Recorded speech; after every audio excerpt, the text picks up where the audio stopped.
And we are live, Mhm. and we are supposed to talk about spirituality. And I mean, that's a very big subject, and there's, I mean, thousands of angles on that. But we will try to make it personal. Mhm. So we are going to talk about our own spirituality, our own approach, our spiritual journeys, maybe a little bit about our struggles along the way, Yeah. and also our experiences. Um, so, and but I think we should start by introducing ourselves. Mhm. I don't know if you like to begin. Yeah. Okay. I start. So I started spirituality when I got burned out in academia. I was like, I already, I always had like a life purpose and really like striving hard to achieve it. And then over time, like I got exhausted because striving is always like straining hard, a lot of stress, and you get like Yes, anxious and also yes, like depressed when yeah, you don't achieve your or you if you're not making progress and so on. mm, So yeah, like life purpose changes over time, but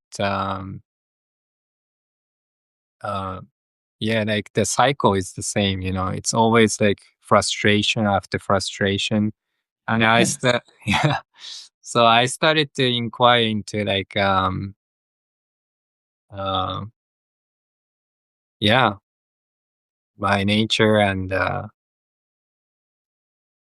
where is this coming from, right? Like, because like it's always kind of desperate and restless. So I started to inquire like where this is coming from, and I realized that it's always about the self and egoic fulfillment, and that was the core of it, right? I was like really scared of living in this world where I felt like I was like alone, like separately existing, and I was always in fight. I was trying to not conquer the world, but like like try to stand out. So Yeah, I don't get like really, uh, yeah, believe it. but it's Not like not that but in academia, isn't it? I mm, mean, in academia, it's very competitive, right? So you have to yeah, like you have to compete with your colleagues, and there's not a lot of positions and stuff like that, and it's difficult to get noticed and get in the papers and or yeah, in the journals. I mean, get into the journals, and yeah, so I can exactly. understand why you felt that it was a pressure. hmm But I think like everyone experiences that, like in any field. Yeah. Um, yeah. But yeah, in academia, it's very competitive, and yeah.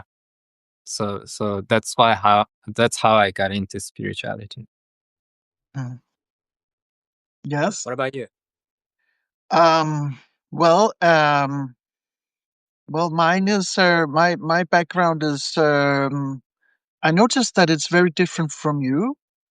And one of the things I thought about when I was preparing for this talk is that uh, even if our backgrounds are very different and we are like from either side of the globe, we have we seem to have agree on almost everything.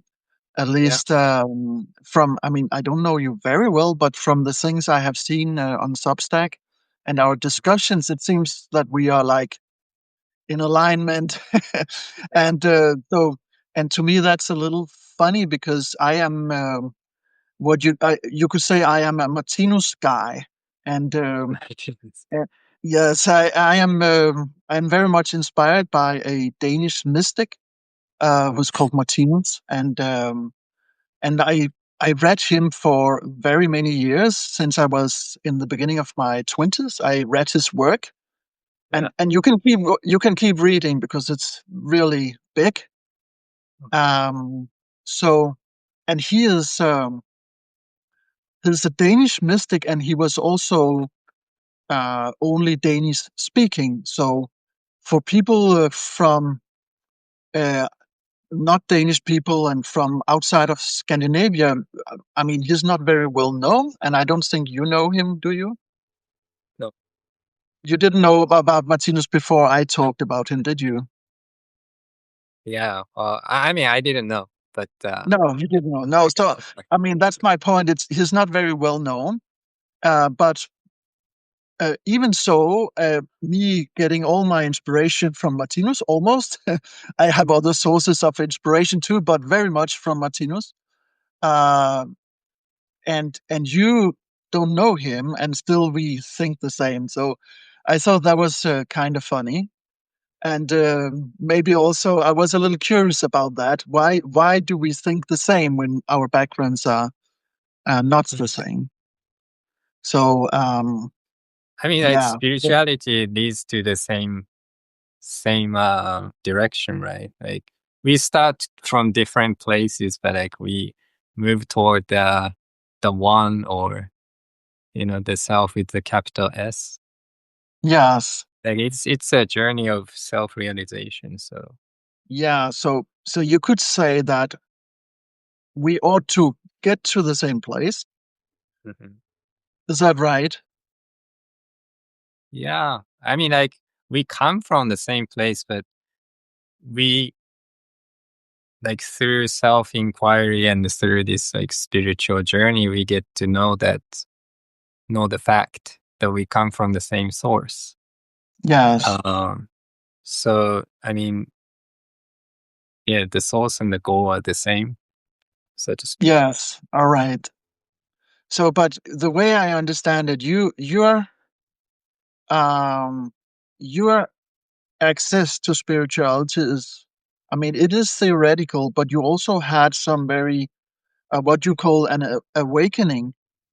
Mhm. So it's very, I mean, you had a personal experience that was rather profound. Is that correct? Yeah, it was like, well, I had access to like some spiritual knowledge prior to it. I had read like books and listened to many recorded talks on spirituality. Alan Watts and Ken Wilber. Uh, these are two of the most influential people, I think, for me. And so I had knowledge about like what spirituality might be like, but it all came from my like life experiences, like suffering and so on, Hmm. especially from like striving to toward life purpose. That's why I'm passionate about writing about this process of transcending meaning, or I mean the development of meaning, and then like eventually we transcend the pursuit. Why do we have to transcend meaning? Because like for me, like suffering comes from pursuit of life purpose. Like we seek meaning, right? And Mhm. meaning is inherently egoic, I think, because it comes from the fundamental misconception of reality that we are like we are separate being in this world, and we fear the world as a very uncaring and alien place. And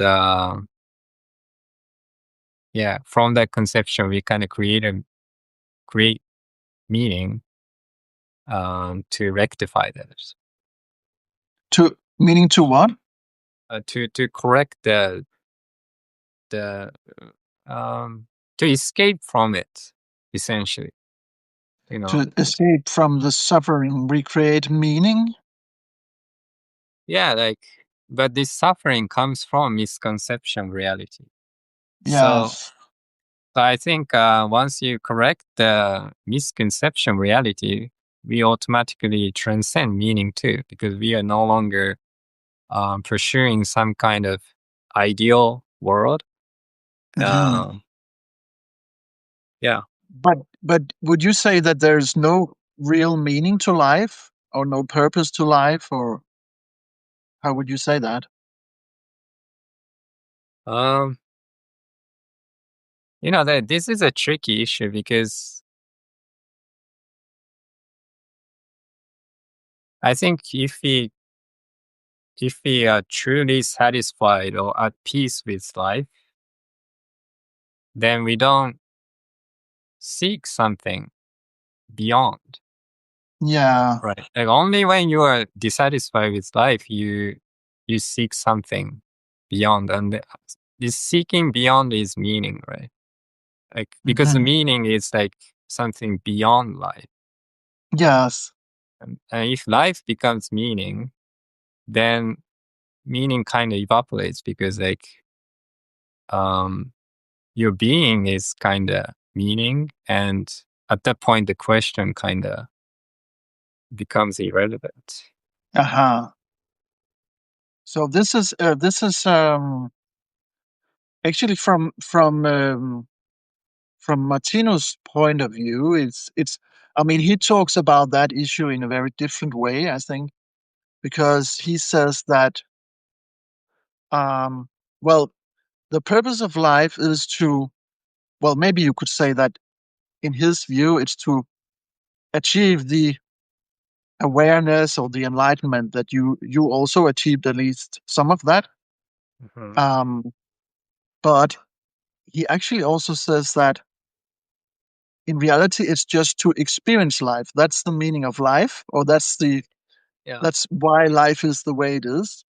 So, and in order for life to be the in order for us to be able to experience life, we need contrast. And so, I mean, you talked about suffering before, and according to Martinus, suffering is actually meaningful because, well, for more than one reason, but basically, mostly because it's a contrast. Yeah. So if you don't have the suffering, you also don't have the joy.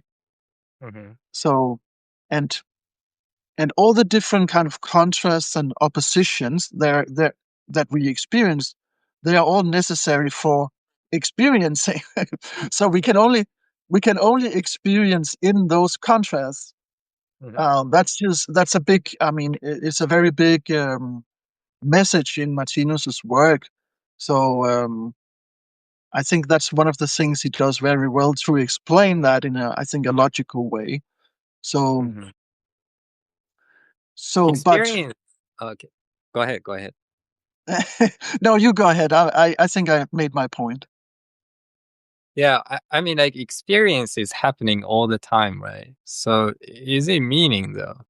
Like when people think of meaning, it's something like a big life goal, right? Like it's something like in the future that completes life, right? Like Yeah, yeah, this is yeah, it, the kind of yeah, thing.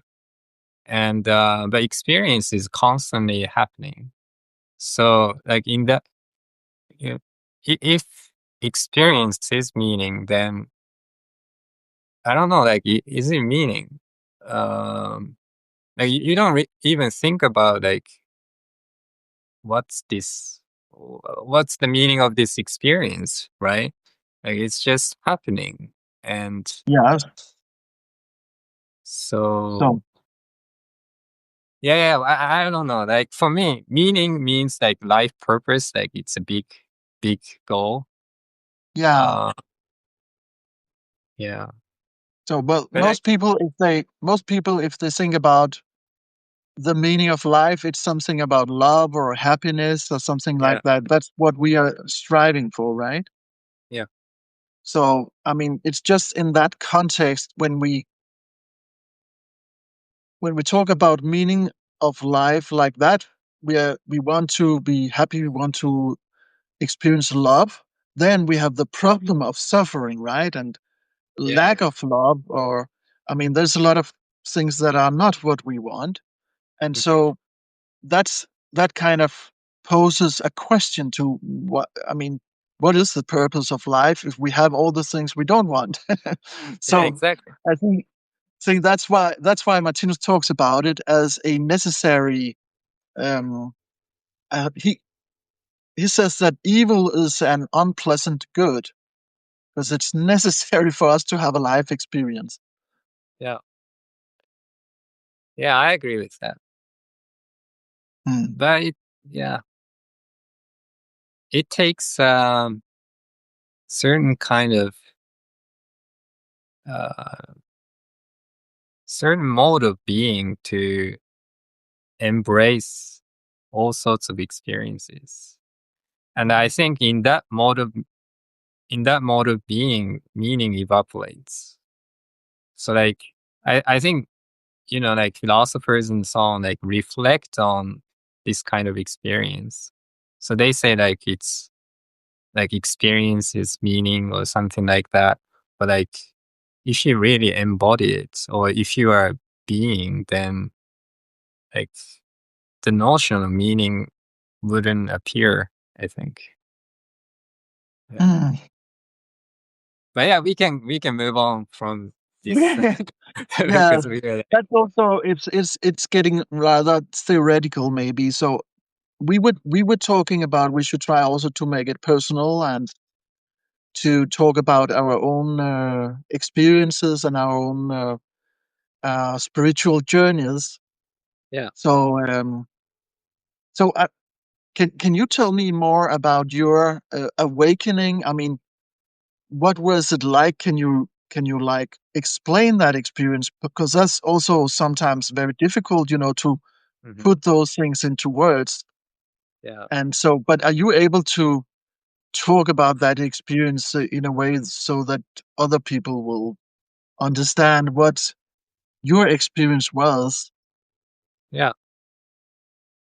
So, well, awakening doesn't come at once. I mean, like people call like different kinds of like insights awakening, right? I think for one person, like awakening is maybe like experiencing this like I amness or like big consciousness or something. For other people, it's like cessation, like complete cessation. And but for me, like uh,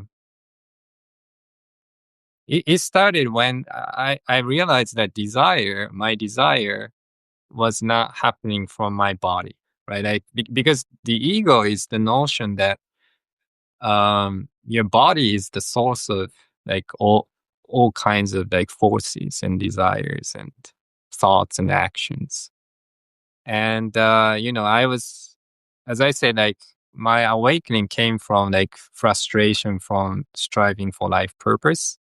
So like I was constantly straining my body, right? Like and criticizing myself, like, hey, why can I not do this? Or why can I like keep working to achieve the goal and so on. And at one point, I realized that my desires and my thoughts, my actions do not really like arise from my body, but like they are happening in the course of the universe. Um, and then from that moment, like the ego kind of started to dissolve. How did And you how did you how do you realize that? I mean, is it just like a what do you call it? I mean, is it just a mental realization, or do you have like a vision, or how do you realize that? I think, like what is mental, right? Like, is it I mean, it's an insight, so I would say it's a mental. It's not like I thought about it. Even though I read many different like spiritual books about it. So of course my insight was influenced by these books. Like, you know, do you know Alan Watts? So for example, Uh, like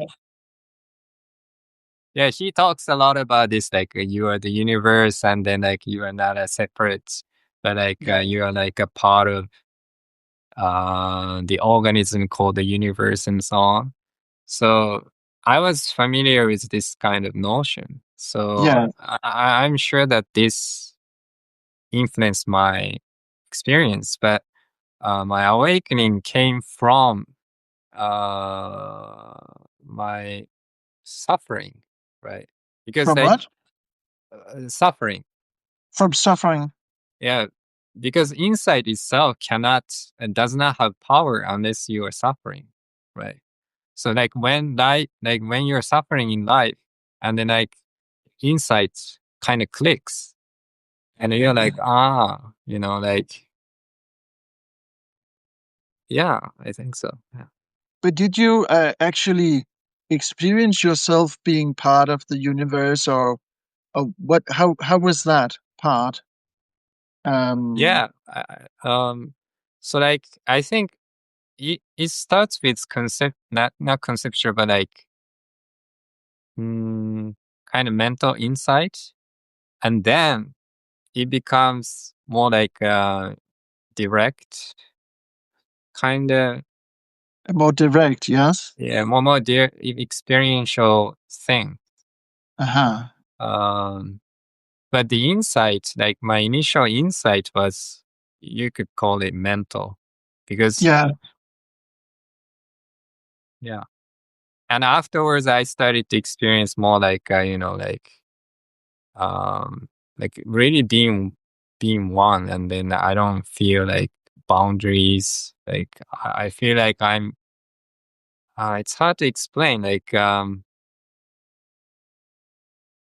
yeah, I don't know. I, yeah, So it's scary that this is one of the things about I have felt that myself, that it's really hard to talk about spiritual experiences, yeah, and it's like the words we have, they are like, um I mean, they don't really apply, or we don't have the right words, so we don't have, um maybe also, I mean, it's also a matter of the listener, because if the listener have the same experience as you, mm, or something similar, then you can yeah, just say, "Oh, I had that experience," and the listener will understand. But yeah, if you have a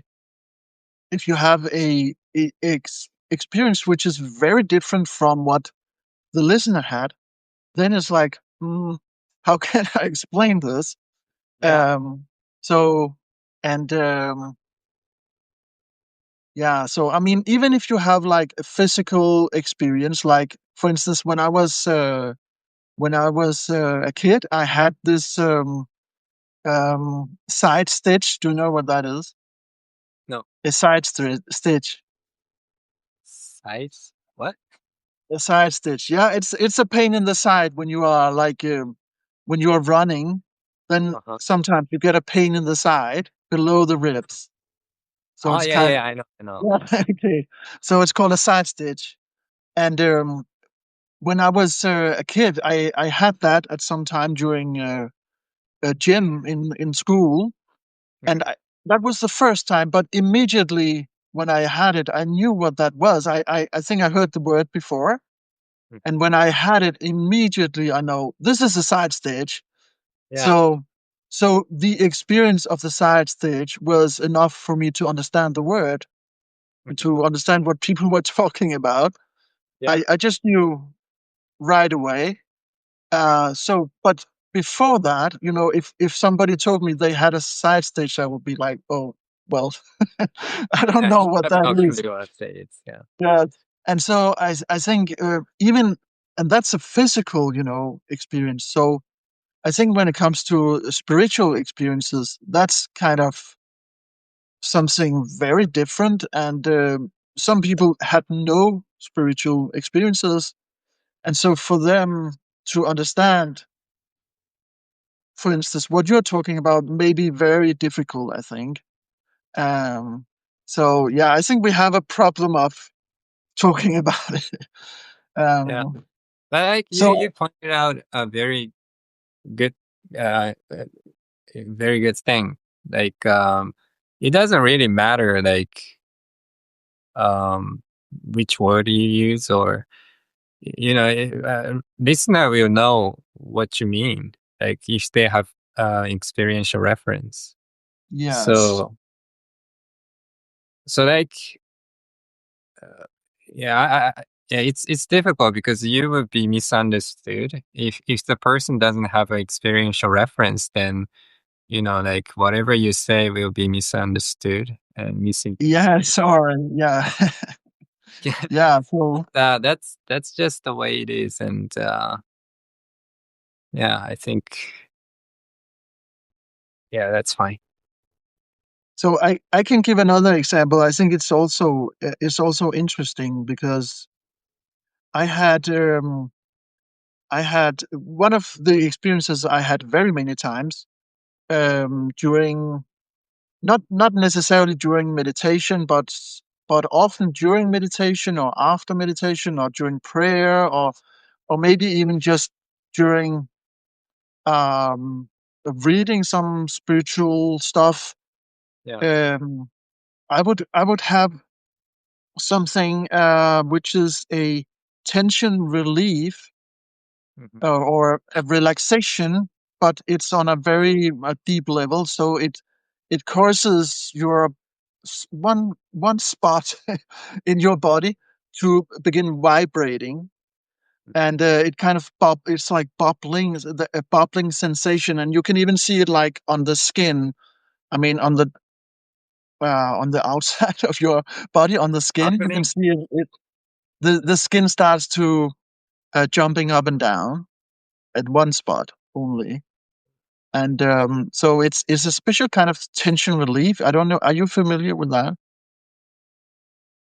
Yeah, like I've heard about it. I've never experienced it though. Oh, But okay. like, yeah, tension release thing, right? It's a special kind of tension relief, and it's yeah. For me, it's related to a spiritual practice. And Okay. from what I hear when I talk to people about it, people who don't have any spiritual practice, they don't experience this tension relief. So it's physical, but it's spiritual. And No, yeah, my I just physical think is it's spiritual, what? right? I think physical is spiritual. I mean, like this is Okay. just a duality people just created. I think Oh, they are the okay, same. okay. But Matter, entity, the same. sometimes when we talk about spirituality, it's very like, whoa, it's something um not bodily. So, but this is very bodily, and even so, it's I think very difficult to understand for someone who didn't experience it. So yeah, that's another example. I think it's just funny because sometimes I actually didn't tell people about this phenomenon because I know they don't understand. So Yeah. and I had that often, talking about spiritual experiences. I kind of didn't do it because I was thinking, oh, they will not understand. Hmm.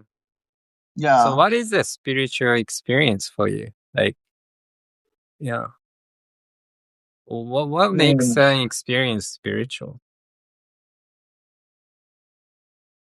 and doesn't? Uh, yeah, that's a good question. Um, I don't know if I have a definition of that. Mhm. Um, it must be related to as yeah. I don't know. I don't know. I don't. I didn't actually try to define it. Mm. Um, what I found in my own experience is that spiritual experiences are, for me, they are very often related to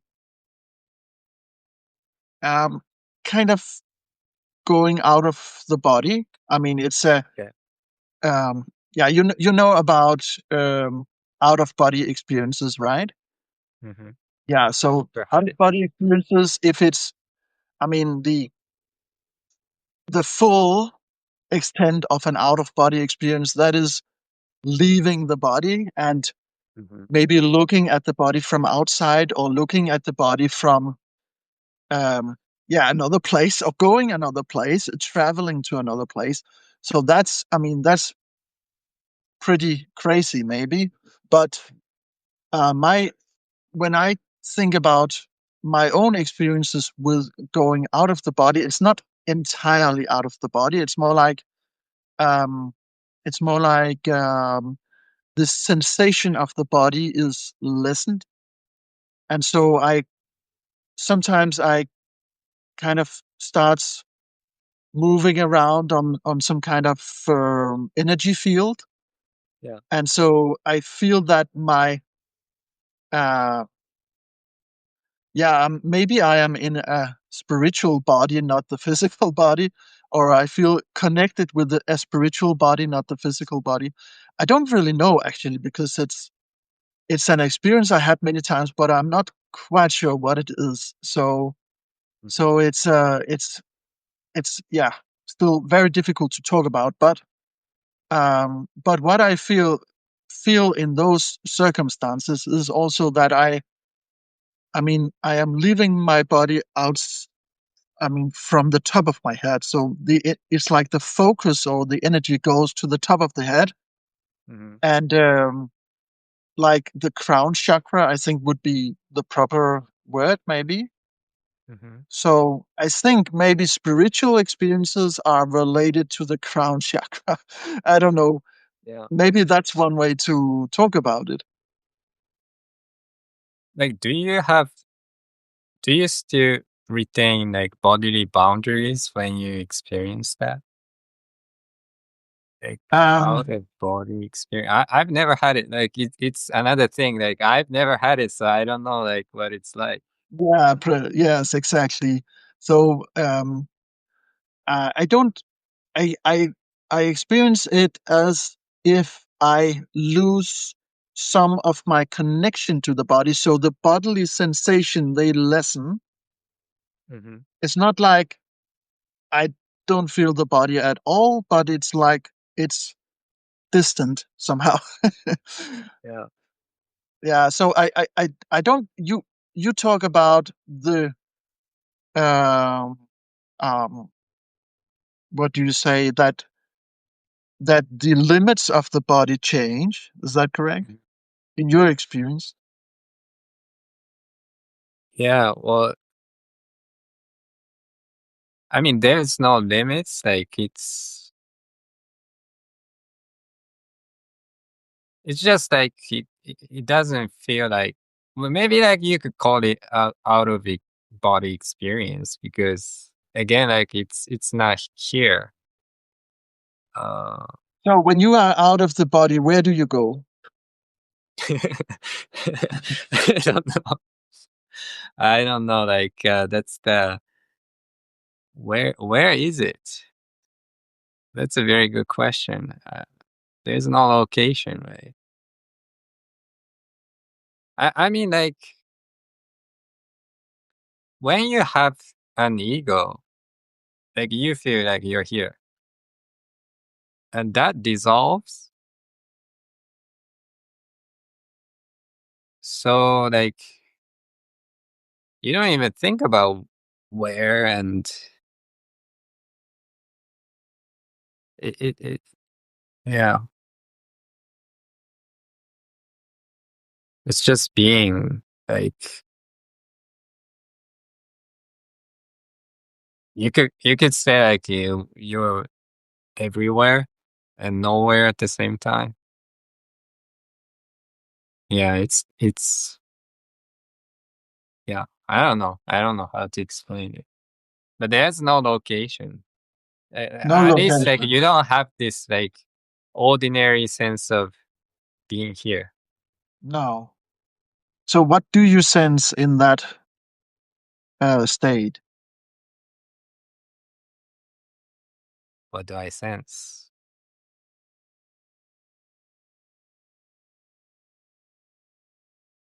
I mean, like it's kind of mm, sense. There's peace. There's peace, sense of peace. Uh, Sometimes light, like bright light. oh, Um, but like I don't really think of anything like location. Where am I? Or yeah, and is that what you would call an experience of oneness? yeah. Because Yes, like I feel one, and that brings profound sense of peace, equanimity, yes. and also And like it's. Go ahead. no, it's just that I don't have that oneness experience. I don't think so.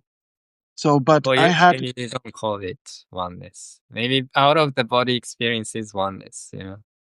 and actually, I don't think so because the when I when I have that out of body experience, I feel that I am in another kind of landscape, or I mean, I feel things there.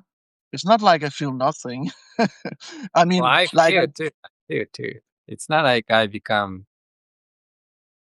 It's not like when you go to deep sleep, like you don't have any sensations, right?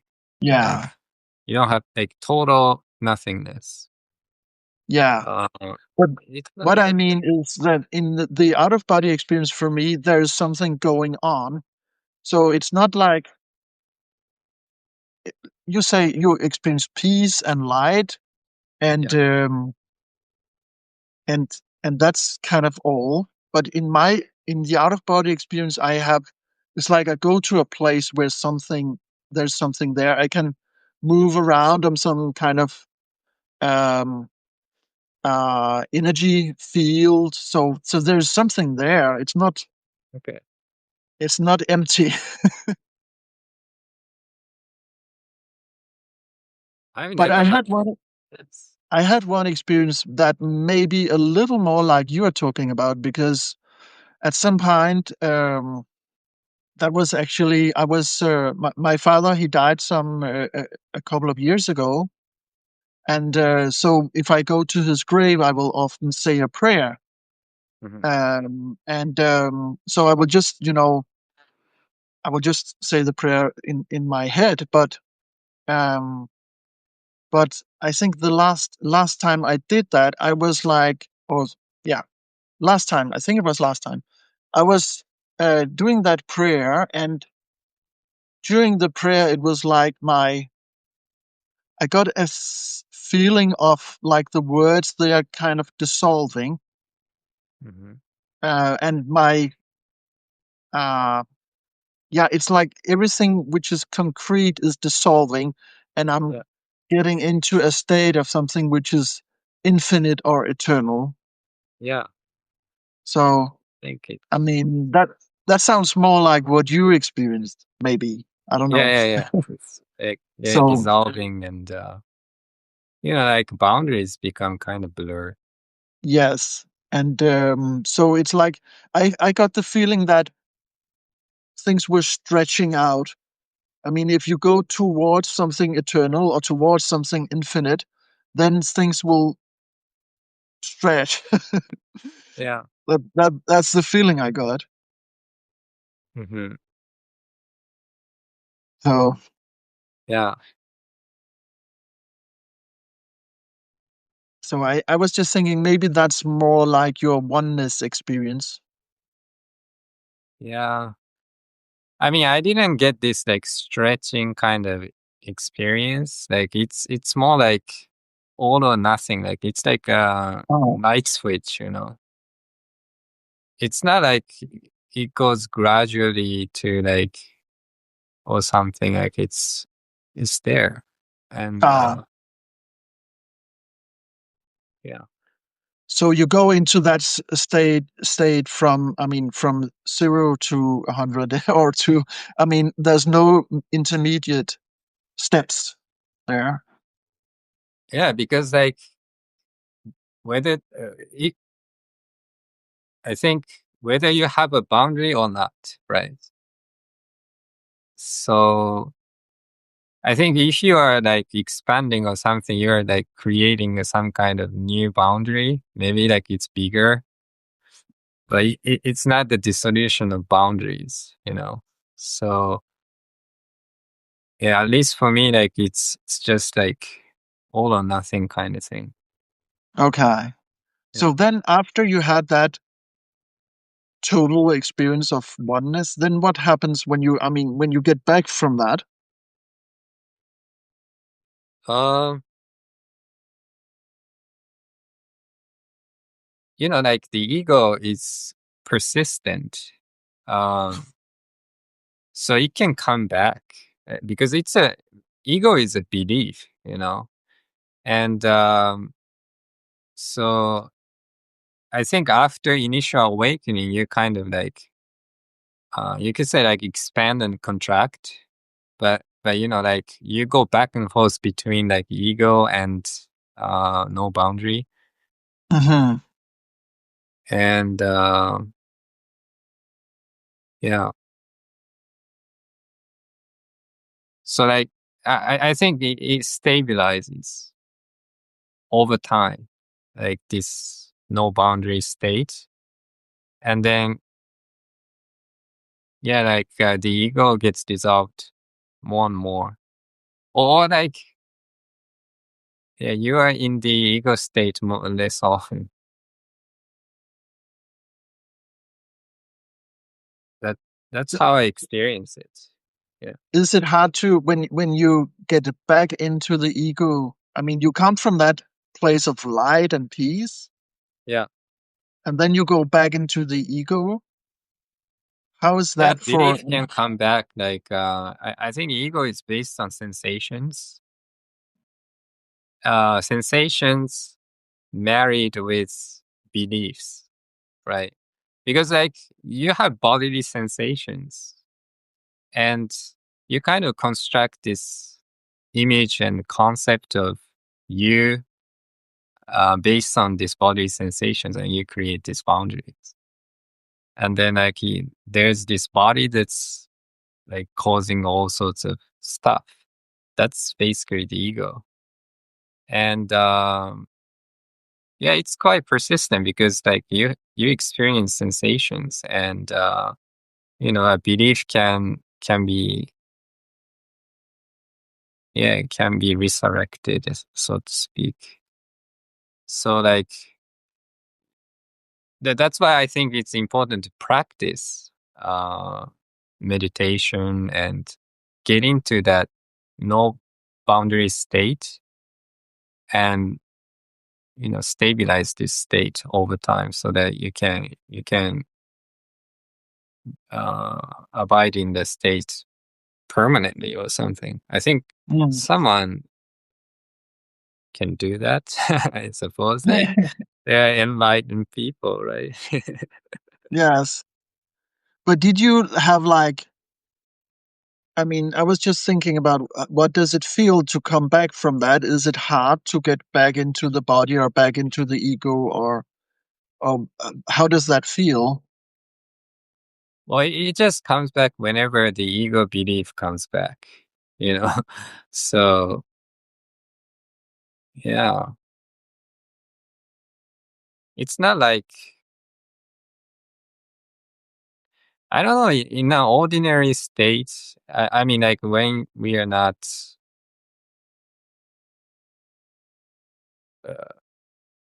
when we are not ego state, what are we? Like, are we like, do we have boundaries?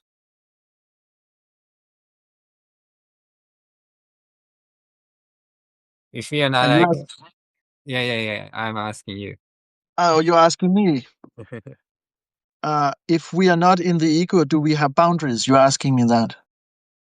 Yeah, like if we are not, thinking about the ego, or well, you don't need to think about it because it's automatic. Yeah, I If you think have so. that belief, then like you kind of you operate from this like ego state. Yeah. So I think yeah.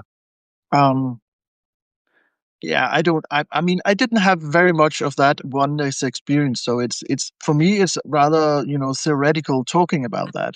I'm not So very experienced with that. do you usually feel like you are, you know, this body, like thoughts are coming out, actions coming out, desires arising in your body, like from your body? Um, yes, I mean, yeah, I think that's the normal state, isn't it? And the normal way of feeling. Um, I mean, I see everything from my perspective, don't I? I mean, Yeah. so so But I mean, perspective is different from like where it's coming from, right? Because the ego, in my opinion, is like the idea of the body as the source of like thoughts, emotions, desires, and even perspectives, right? So like you feel like you are like perspectives here, like something like from the body, or not from the body, but like you are looking out from the body. That's yes, the idea you have. But yeah, but that's an idea, right? So that it can get dissolved. Perspectives is exists, but it doesn't have to be here mm, in the body. What do okay, you think? yeah, it's probably right. It's just that for me, it's rather theoretical. So, Okay. um, I mean, maybe I have to refer to Martinez then because he talks about um, he talks about oneness also as a um, as an experience that we will come to when we get enlightened, Yeah. and so at that time we will become as one with God and with each other. That's Mhm. what he talks about. Yeah. Um, so, and that experience, I think, in his view, it can be. Um, it can be total, so that you don't even really recognize that you are apart, or that you're separate. And I think that, but I think there's different degrees of it, but because it's also he also talks about the enlightened beings in the spiritual world. He talks about them as individuals, but they are a collective because they always, they are not, they have the same perspective, all of them. In a way, they agree on things. They have the same way of seeing things, so they are not, so they are a collective, but they are also individuals. I mean, Mhm. that's how he talks about it. Um, and yeah, so, but I don't. It's difficult for me to talk about. Oh, I can only talk about it as a theory because that's what he said, but I don't know. So, Mhm. Yeah. But like um, learning about this knowledge, uh, doesn't it transform your direct perception? Because like if you think that's yeah. I mean, to begin with, it's just theory, and then you start to practice, right? And Yeah. when you practice in Martinez's way, it's actually not very much meditation. It's more um, it's prayer, and it's uh, you practice neighborly love. Actually, that's his recommendation, because he did talk about meditation, and when talking about meditation, he recommended using what's called the Lord's Prayer. And I don't think you're familiar with the Lord's Prayer. No. No, I mean, the Lord's Prayer is the prayer that Jesus taught his disciples. Mm. So it's recorded in the New Testament. Yeah. And so it's the prayer that every Christian will use, at Yeah. least sometimes, I think. And so he recommended that prayer as a meditation, so you can meditate on the prayer.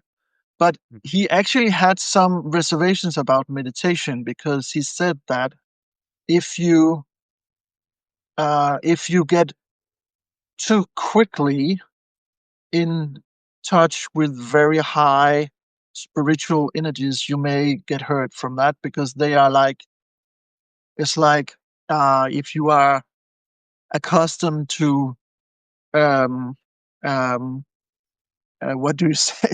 If you're accustomed to a low kind of energy, and you suddenly get in touch with a very high kind of energy, it may like almost burn your nervous system. He talked about that as a danger. And so he said that the safest way to enlightenment is neighborly love, because then when you practice neighborly love, you gradually get in touch with what he said is I mean, the fundamental vibration of the universe, which is love. Yeah. So practicing neighborly love, you gradually and safely um, Yeah. um, close in on the kind of divine energy, or something like that. Yeah. Um, yeah. So, Sounds um, safer. So yeah. So, yeah, but I don't know what do you say, but because he warned a little bit, we should be careful about meditation, not using very. I mean, if you are an you talked about ambition before. ambition. Yeah, you talked about you were ambitious. You Uh, were trying yeah. to striving to have good results as a researcher, right? Yeah. And so one of the things Martina says is that ambition is the last threshold. We have to leave ambition behind before we can Yeah.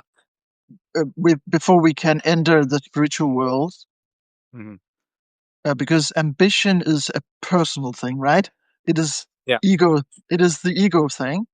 So if you want to uh, achieve something, and if you want to do well in something, and you kind of think that if I do well, then I'm better.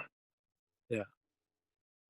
So if you come to think of yourself as better because you achieved something and you were successful and stuff like that, then you are still very much it's an ego thing.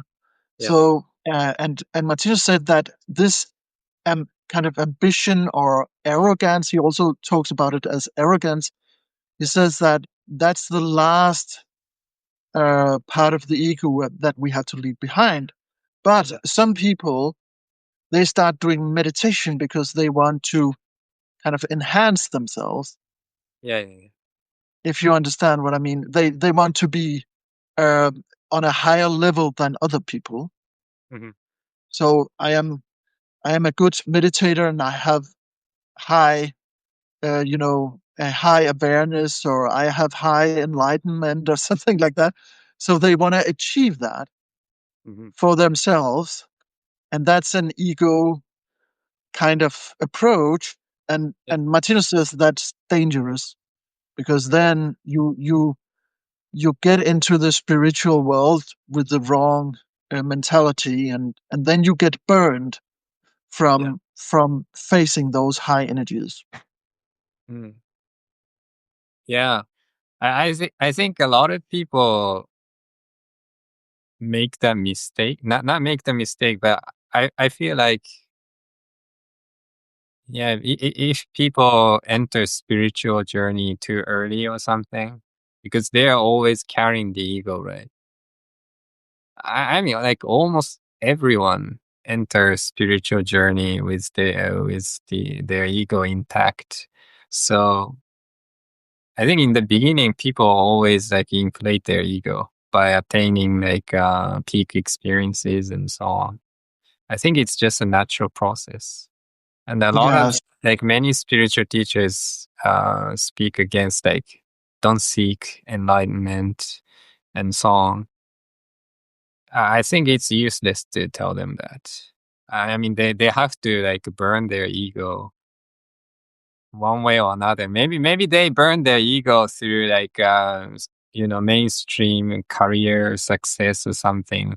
But some people burn their ego through like spiritual practice or something. yes, But one way or another, like you have to exhaust your ego to yeah, like sincerely commit to spiritual practice. yeah,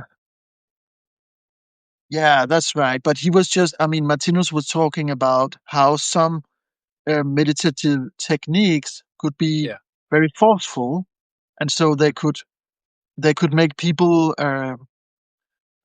like um, insane. yeah, get there too fast, kind of, Okay. yeah. So that's why he said, you know, the safest way is just to practice neighborly love, Yeah, yeah. Sounds like and also to pray, because when you pray, you accustom your consciousness to the yeah. He talks about the Holy Spirit. You accustoms your consciousness to the Holy Spirit, which is the high consciousness. yeah. So praying, you are communicating with that high consciousness, and then slowly you get accustomed to it. Mhm. Yeah, certainly. So, but Sure. I mean, we have actually talked for an hour now, so I don't know if we Should we like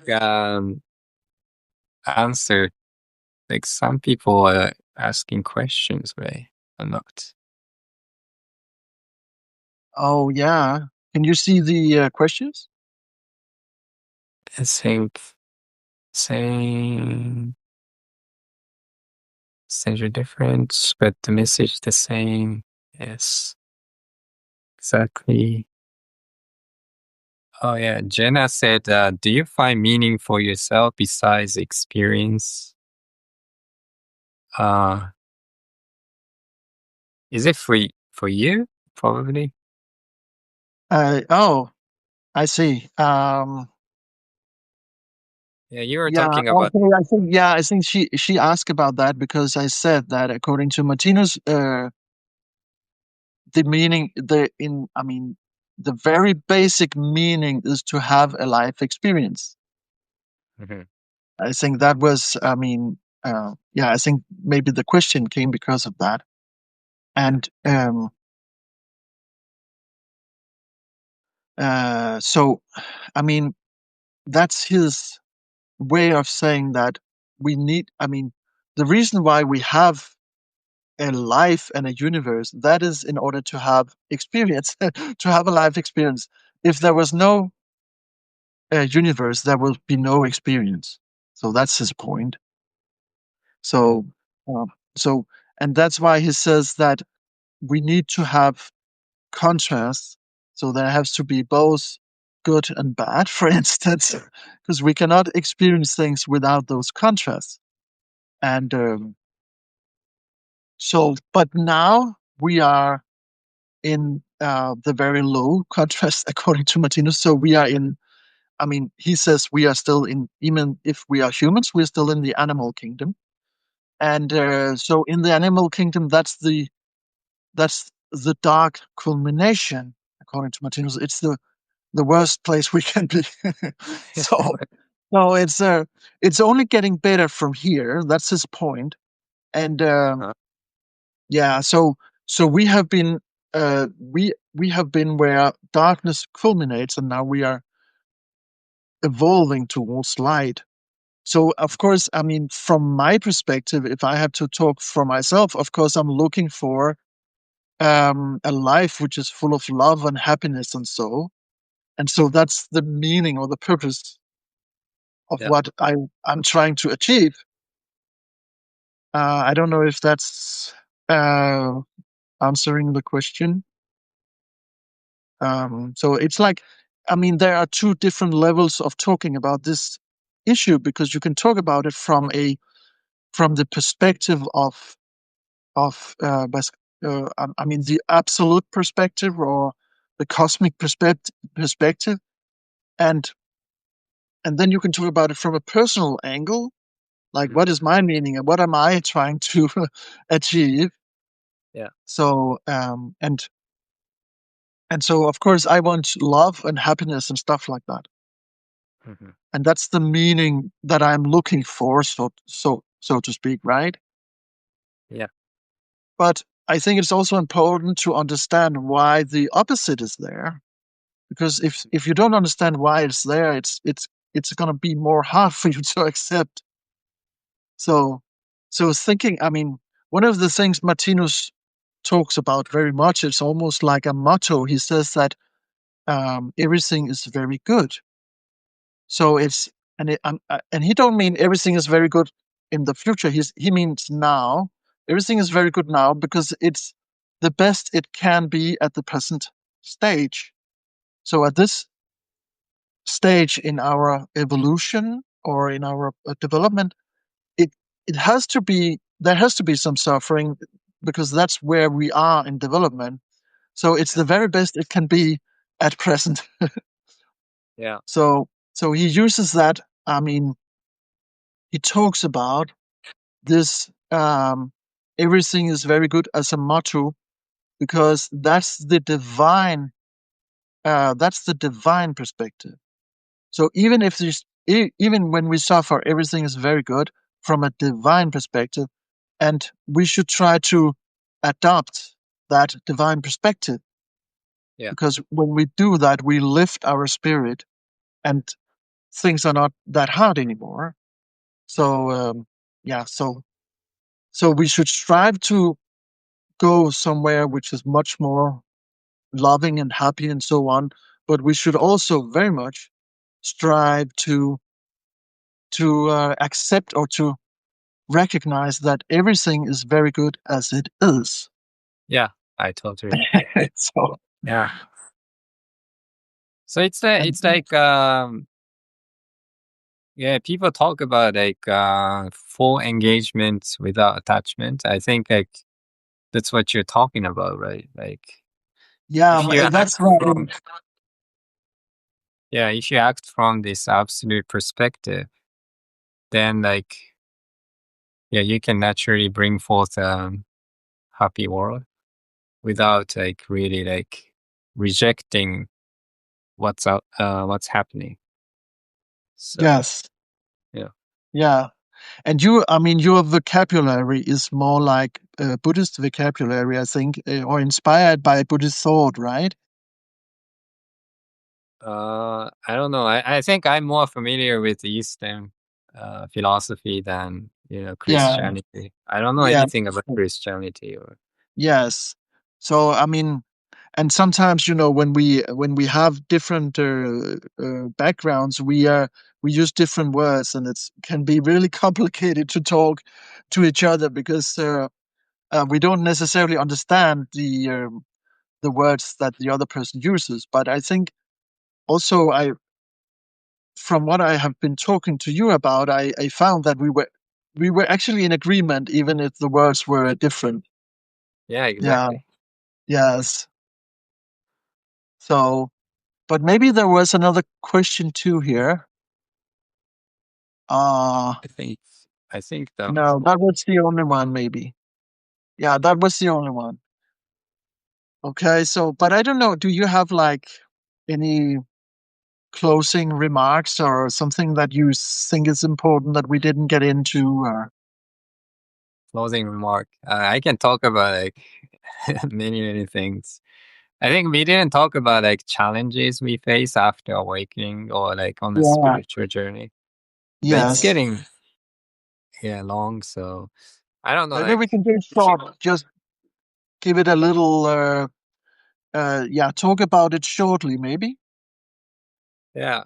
Well, you touched on it a little bit, like, you know, like there are a lot of things that are going on that are not pleasant. Yes. Not good.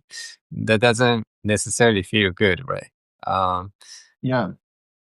but like if you act from this absolute perspective, then it's easier.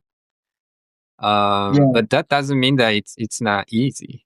And yeah, I often struggle with it because like the mainstream or the system itself is built on like ego perception, right? Like Yes. it's built on ego. Like you have to like stand out, you have to compete, you have to Yes. promote yourself, blah blah Yeah. blah blah blah. And like you kind of it's not easy to like get a normal job. I mean, like you can get a job, but like you still deal with people who only care about profits. And then like if you maintain your integrity, then you get fired sometimes. You get like some conflict with the supervisor or whatever. Yeah. So there are these practical challenges, and Yeah.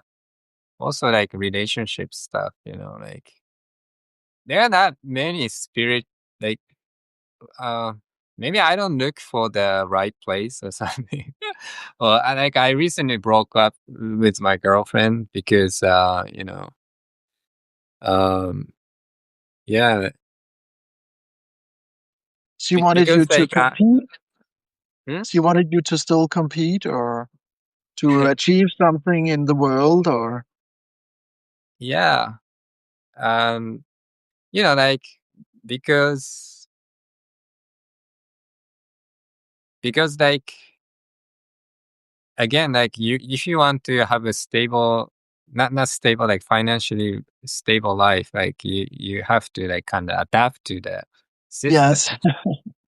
Yeah. And I sometimes get in trouble because sometimes I just don't care about profit, and then like I out against it. And then like these people don't want me in their companies. No. Like they want people who really like go for money and you Yeah. know like doing Yeah. like whatever things that bring money, and I don't do that.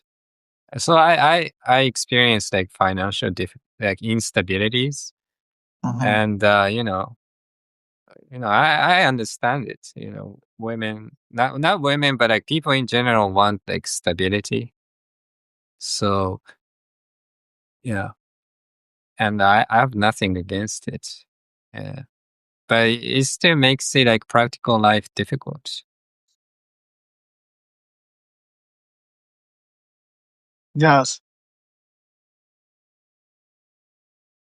Okay, so we I think we are coming to a close now, but we were I can see that we were uh, recommended to do it again. So maybe we Yeah, can do do it it next time. again and pick some other uh, yeah, dig deeper into one of the subjects we already touched on today, or we can Yeah, choose something else. yeah, Um, I think I mean, we tried to talk about spiritual experiences, and it was, I think it was very hard to do it in. I mean, yeah, and also a lot of people don't talk about it. I have noticed that it's not very. I mean, there's a lot of reference to theories, and um, there's a lot of opinions really that's when it true. Yeah. comes to spirituality. There's different beliefs, and people have this opinion and that opinion, and so it's kind of opinionated and theoretical. And I think that talking about experiences, maybe we can. It's more like maybe we can ground the discussion somehow by referring to experiences, because I mean it doesn't matter maybe what kind of what denomination you come from, or what kind of upbringing or religious background you have. Maybe if you start practicing uh, neighborly love or prayer or meditation and so forth, you will have some experiences. Mhm. And I think probably the experiences are maybe not that different. It doesn't matter if you're a Muslim or Christian or Buddhist or whatever. I think maybe the experiences are not that different actually. So we have like a common ground for talking when we talk about experiences. I think maybe I don't know. Yeah. Yeah. so so I think it was good It's that been we came into that, even if it was very difficult to talk about it. yeah. I think we understood each other very well.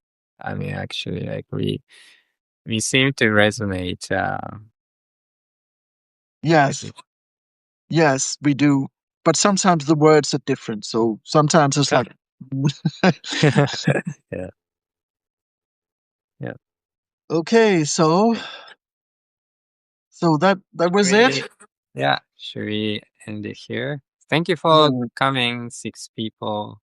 Yes, and we had six viewers here, so that's very nice. And of Yeah. course, it will be posted. So I will put it out. I think as soon as we are finished, I can put it out, and then everyone can see it. Yeah. Thank you for the talk, and thank you everyone for listening. And Thank have a you. great day. Have a good day.